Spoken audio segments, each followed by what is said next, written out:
Hello student, मैं सुनील कुमार प्रजापति। आज हम लोग फिजिकल एजुकेशन के एक टॉपिक पे बात करने वाले हैं जो कि बहुत ही इम्पोर्टेंट टॉपिक है। कंपटीशन के भी बेस पे बहुत इम्पोर्टेंट है और बीए, बीएससी इन एग्जामों में भी ये पूछा जाता है। हमारा एक आज का इम्पोर्टेंट टॉपिक जो है वो है शरीर के प्रकार। आज हम शरीर के प्रकार पे बात करेंगे। देखिए, सबको पता है कि हर इंसान जो इस धरती पे आया है सबका शरीर एक जैसे नहीं है। किसी का कद बड़ा है, किसी का कद छोटा है, किसी का शरीर मोटा है, किसी का शरीर पतला है, कोई बहुत कमजोर है।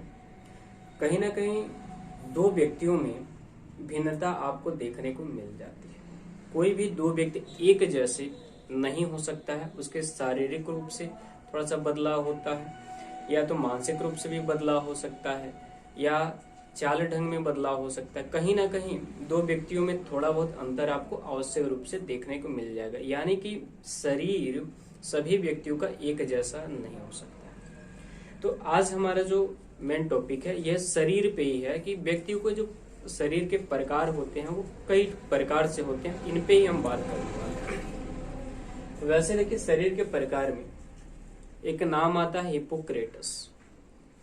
जो आप सुने होंगे, कंट्री है यूनान देश का एक औषधि शास्त्र हिप्पोक्रेटस और यूनान देश का, याद रखिएगा, औषधि शास्त्री था ये।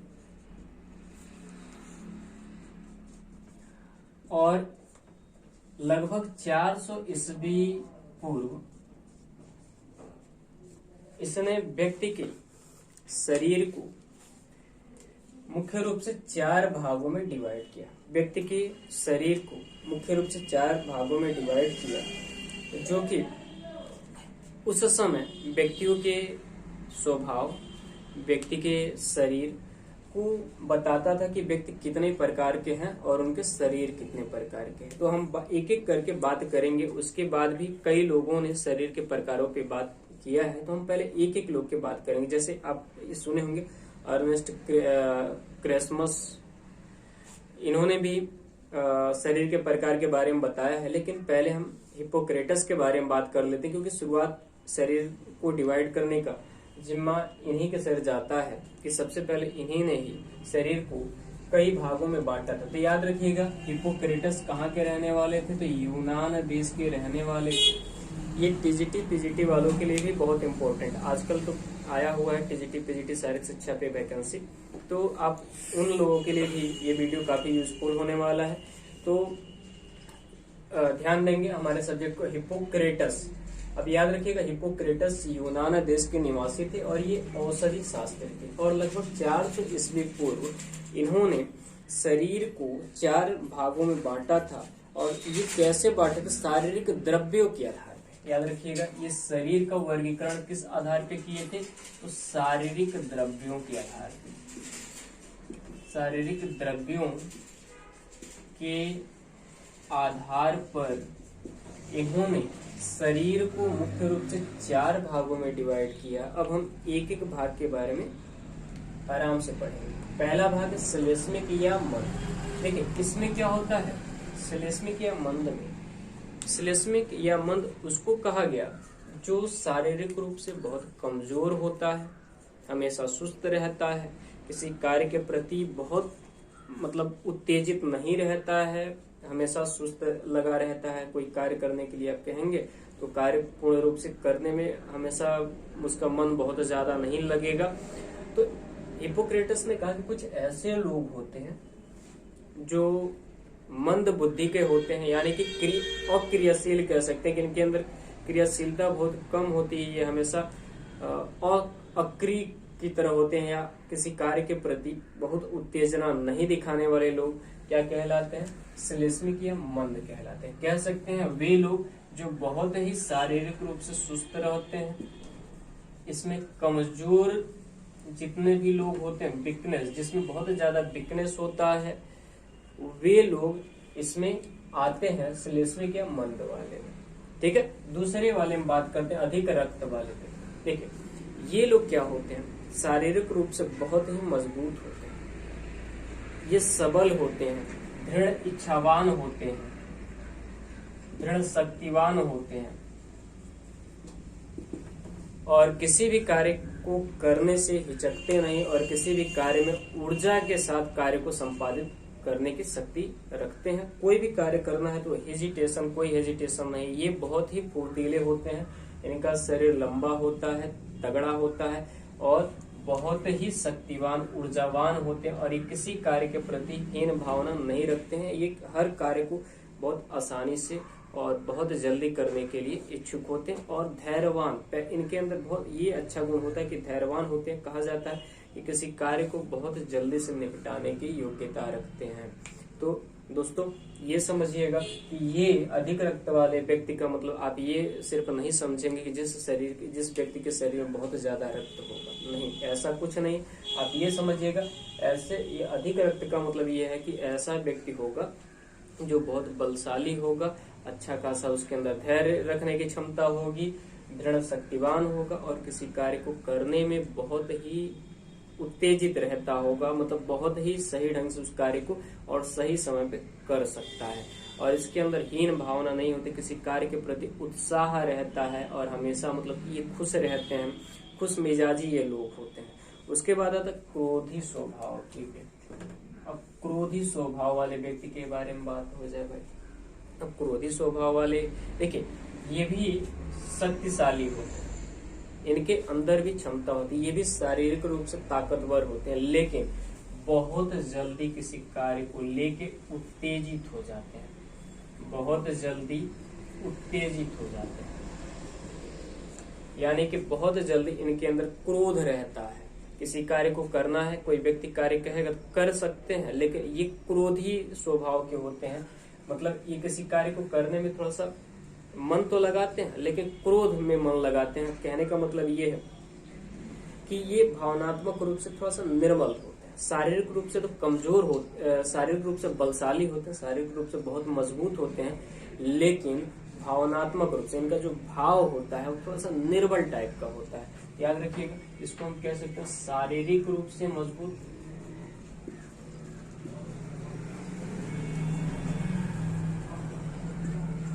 और भावनात्मक रूप से निर्बल टाइप के ये व्यक्ति होते हैं।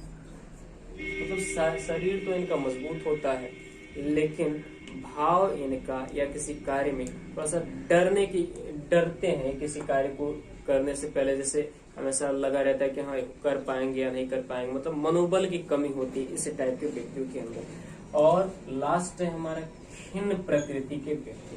भाई खिन्न प्रकृति के व्यक्ति के बारे में अगर हम बात किया जाए तो आप खुद सोच सकते हैं कि खिन्न एक वर्ड है, ठीक है, और ये किस टाइप का हो सकता है। तो आप जानते हो कि ऐसे हमारे आसपास ही बहुत ऐसे लोग हैं जो किसी कार्य को करने में हमेशा मन को बहुत कमजोर समझ लेते हैं कि हम ये कार्य नहीं कर पाएंगे। मतलब कोई भी कार्य करें कहेंगे तो उस कार्य पे बहुत ज्यादा मन न लगाएं और हमेशा उदास टाइप का या ये अपने आप को बहुत कमजोर फील कराएंगे कि बहुत ज्यादा हम कमजोर हैं और इस कमजोरी की वजह से हम किसी कार्य को सही ढंग से संपादित नहीं कर पाएंगे। तो खिन्न प्रकृति के लोगों को कह सकते हैं कि शारीरिक रूप से बहुत कमजोर होते हैं और हर बात को लेके ये अपने आप को कोसते रहते हैं कि हम ये कर नहीं पाएंगे। मन बहुत कमजोर होता है, मतलब इनका जो आंतरिक मन होता है, मन बहुत ही दुर्बल होता है, ठीक है, मन बहुत ही दुर्बल होता है। ये निराशावादी प्रकृति के होते हैं, निराशावादी प्रकृति मतलब निराशावादी मतलब हमेशा निराश टाइप रहते हैं। समाज में रहेंगे या कहीं भी रहेंगे, इनका जो एटीट्यूड होगा मतलब लोगों के हिसाब से न होके इनका एटीट्यूड ही हमेशा जैसे लगेगा कि सारा बोझ विपत्ति इनके ऊपर पड़ी हुई है।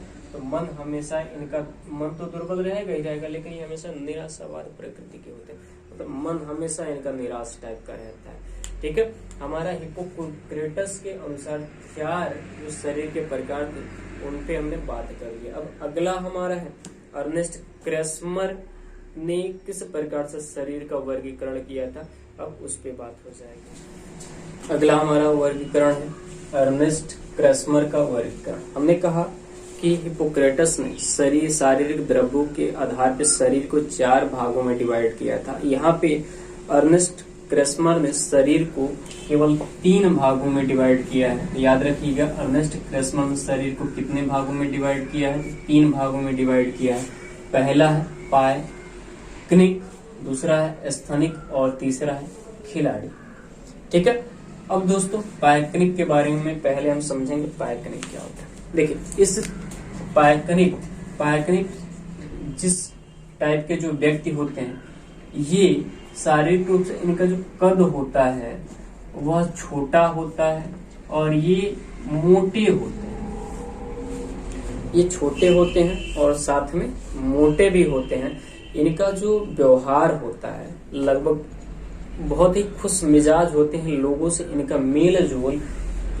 मेल जोल रखते हैं, हंसी मजाक भी करते हैं, किसी कार्य के प्रति उत्तेजित भी होते हैं।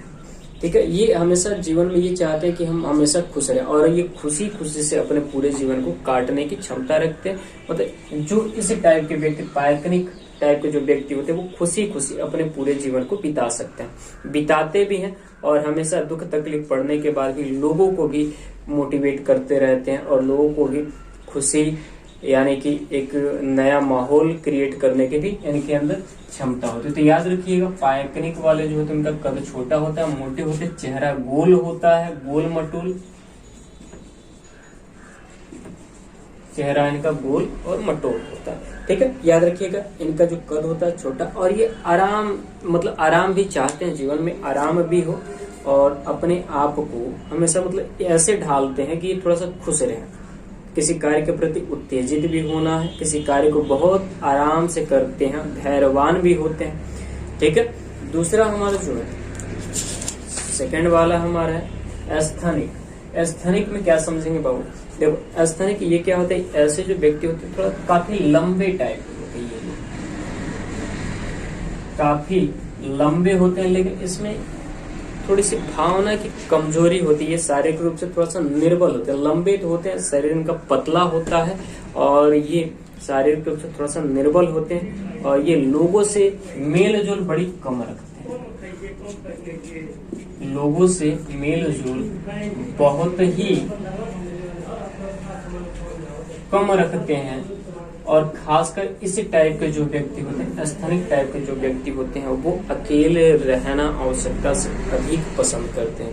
ये प्रायः बुद्धिजीवी भी होते हैं, लेकिन इनका जो मित्र होते हैं वो बड़ी कम होते हैं और इनका जो व्यवहार होता है वो अंतर्मुखी होता है। ठीक है, तो स्थनिक जो होते हैं, हमने कहा देखिए कि अभी हिप्पोक्रेटस का पढ़ा, फिर अर्नेस्ट क्रेस्मर का पढ़ा। इसने शरीर को 3 भागों में डिवाइड किया था कि पायकनिक में कहा कद छोटा होगा, मोटे होंगे, चेहरा गोल मटोल होगा, लेकिन ये लोगों से खुशी के साथ मिलते हैं, उनके दुख को तकलीफ को आपस में साझा करते हैं और लोगों को थोड़ा हंसाने खुशाने का भी कार्य करते हैं। आप अपने समाज में देखते भी होंगे, ऐसा कोई नया वर्ड नहीं है। बहुत सारे ऐसे लोग होते हैं जो बहुत लंबे नहीं होंगे, शरीर छोटा होगा, थोड़ा सा मोटे होंगे, तगड़े होंगे और खुश मिजाज होते हैं, तो वो समझ लीजिए कि वो पायकनिक है। ठीक है, उसके बाद स्थनिक में आता है, पूछता है भाई बताइए कि शरीर पतला भी है और लंबा है, तो इस टाइप के जो व्यक्ति होते हैं उनका गुण क्या है? तो आप ये चीज ध्यान रखिएगा कि जब काफी लंबे व्यक्ति और लोगों से कम मेल जोल रख रहे हैं, ये बुद्धिजीवी थोड़ा बहुत बुद्धिमान होते हैं, लेकिन ये इनके अंदर एक कमी ये होती है ना कि ये दूसरे की बुराई तो बहुत ज्यादा करते हैं, इस टाइप के लोग, लेकिन अपनी बुराई सहन नहीं कर पाते हैं। इनकी सबसे बड़ी खासियत ये होती है कि लंबे होंगे, लोगों से मेल जोल बड़ी कम रखेंगे, थोड़ा सा बुद्धिजीवी होंगे, लोगों के साथ मिलना जुलना कम होगा, मित्र लोग कम होंगे इनके, और किसी की आलोचना करने में 1 नंबर के एक्सपर्ट होते हैं ये लोग, और अपनी आलोचना जब सुननी होती है तो अपनी आलोचना नहीं सुन पाते हैं। तो अगला हमारा होगा खिलाड़ी, एथलेटिक्स कह सकते हैं। एथलेटिक कौन होता है भाई? एथलेटिक वैसे आप नाम से ही पकड़ लिए होंगे कि शरीर के प्रकार में खिलाड़ी कैसा होता है भाई। तो खिलाड़ी ये लोग ऐसे होते हैं, इनका जो कंधा होता है थोड़ा सा चौड़ा होता है, ठीक है, कंधे चौड़े होते हैं, शरीर का जो ढांचा देखने में ही लग जाता है कि मजबूत है। आप किसी व्यक्ति को देखिए, अगर फिटनेस ठीक है बहुत ठीक ठाक है, बहुत लंबाई से इसमें मेजरमेंट नहीं किया जा सकता है और ना ही छोटेपन से मेजरमेंट किया जाता है। खिलाड़ी देख के ही लग जाता है कि एक प्लेयर है जो गेम में पार्टिसिपेट करता होगा, गेम या किसी कंपटीशन को खेलता होगा। तो देखो इनका जो शरीर होता है मजबूत होता है, मांसपेशियां भी बड़ी सुदृढ़ होती है। जैसे आप किसी व्यक्ति को देखते हैं कट वगैरह निकल आता है, तो ये सारे इस टाइप के जो व्यक्ति होता है और गेम खेलता भी हो, ऐसा ना हो कि वो गेम में बहुत ज्यादा इंटरेस्ट न रख रहा। ऐसा नहीं कि एक ही गेम खेल रहा हो, सारे गेम में भी ये पार्टिसिपेट कर सकते हैं। और ये लोग भी मानसिक रूप से बहुत ही संतुलित होते हैं, खेल कूद में इनका बहुत ज्यादा रुचि होता है, मानसिक रूप से बहुत बलशाली भी होते हैं, साहस भी होता है इनके अंदर और ये किसी कार्य को बहुत धैर्यवान तरीके से करते हैं। शरीर याद रखिएगा, इनका जो शरीर होता है बहुत ही फुर्तीला होता है, मांसपेशियां बहुत मजबूत होती है।